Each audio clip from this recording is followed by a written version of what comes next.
enveloped him then, his mouth suddenly filling with sand and grit, as he tripped for the first of many times, sprawling face down on the hard, gravel-strewn desert floor.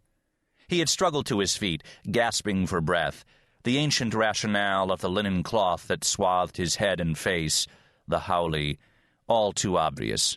He had fashioned the haole when he abandoned the car, leaving only a slit for his eyes, and feeling somewhat silly, with clear air and temperatures only in the upper 60s Fahrenheit. Now he desperately needed its protection.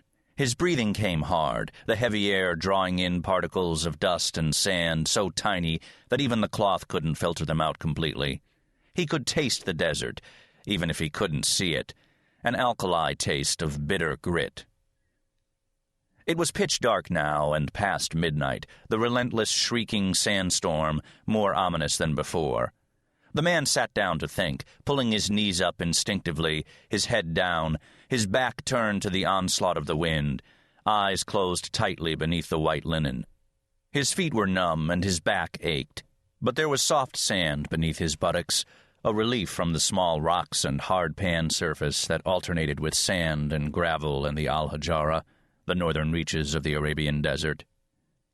His mind racing, weakened by fear, he struggled to examine his situation in the abstract, willing himself to use the practiced discipline of his scientific mind, define the elements of the problem, probe for a hypothesis, test the hypothesis.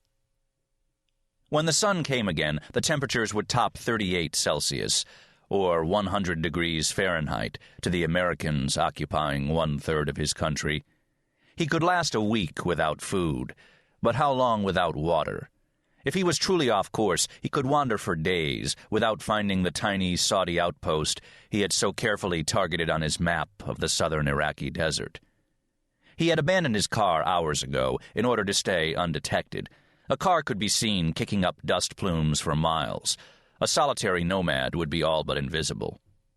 The man tried to peer at his hands, which were shaking, but the cloth of the haole got in the way. He was hardly a nomad, of course, and he knew it. The desert in the mild temperatures of springtime had not scared him as it would an experienced man. 100 kilometers or so on foot, some 60 miles, had seemed easy. He had never figured on a sandstorm, or on losing his only compass and his spare water bag in a terrifying fall down the side of a wadi, a dry stream bed. He knew he must focus his mind, and when he did so, the proposition seemed simple, although the words echoing in his head were Oxfordian English instead of his native Arabic, and that disturbed him, as if his survival depended on thinking in Arabic. "Either I'm within 20 degrees of my original course," he concluded, "or I'm doomed." He tugged at a corner of the haole, opening a slit for his left eye as he held his digital watch inches away and pressed the button activating a tiny light. The irony made him chuckle through the gnawing fear. A tiny vestige of Western technology obediently serving a Western-educated Arab, now in real danger of dying because he'd never learned to be an Arab. It read 1:43 a.m. He got to his feet just as suddenly and positioned the wind on his right sleeve as a physical compass, resuming the same steady pace as before, a renewed confidence pushing him on. There was no legitimate cause for panic. He could not possibly be off course more than 20 degrees, and there was an east-west pipeline south of the border he couldn't miss. The monotonous impacts of his footfalls in the blackness, accompanied by the numbing shriek of the wind, was a form of sensory deprivation, blocking out all other inputs, leaving his conscious mind free to wander, painting vivid mental images before him. The bedroom of his house in the southern suburbs of Baghdad loomed before him, with Salih, his wife, and their 2 sons and 1 daughter huddled together there. The pain of missing them was just below the surface, but he suppressed it.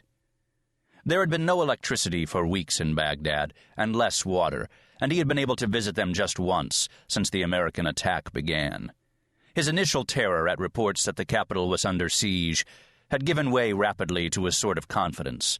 Whatever horrors the Americans had planned for Hussein, wiping out the Iraqi population was not among them.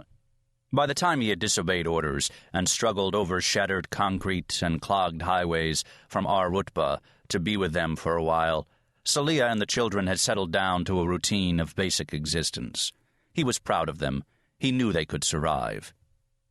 But now there was a terrible lie, out there somewhere in the night, that Salih would eventually confront, and there was nothing he could do to prevent it.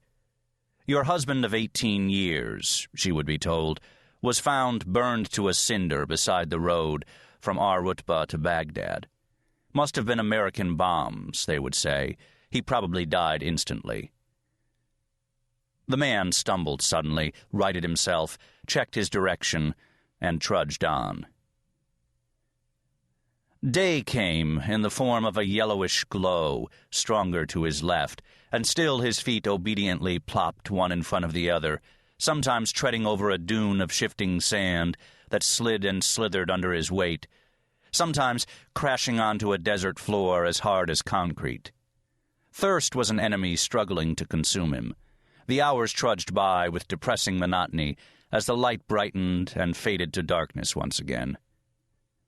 By 9:00 p.m. the storm had calmed. The clouds suddenly cleared overhead, and stars popped out above him, changing his mood to brief elation. He pulled open his Howley and scanned the sky, finding the Big Dipper, Orion, and the North Star, and fixing the compass rose around him in his mind. "Look at the horizon, you idiot," he roared at himself. There should be lights, fires, or something ahead. He was surely on Saudi soil by now. But pitch darkness was all that beckoned, and the wind was rising once again.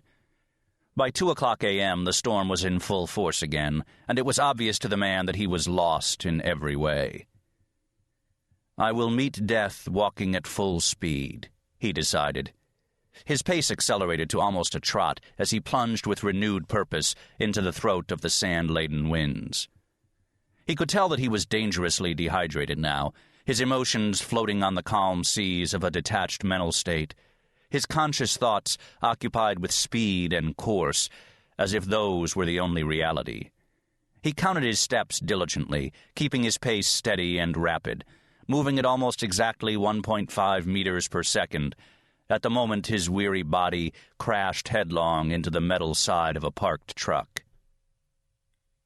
The Saudi sergeant sat bolt upright, cobwebs clearing from his head instantly, aware that something had disturbed the steady moan of the wind and the intermittent clanking of the rusted metal door to the broken-down masonry outpost. His two companions, a lieutenant and a private, still slept. They were from the city. He was a Bedouin who preferred a tent to a cold stone floor. He heard nothing more, but that noise had not come from his dream.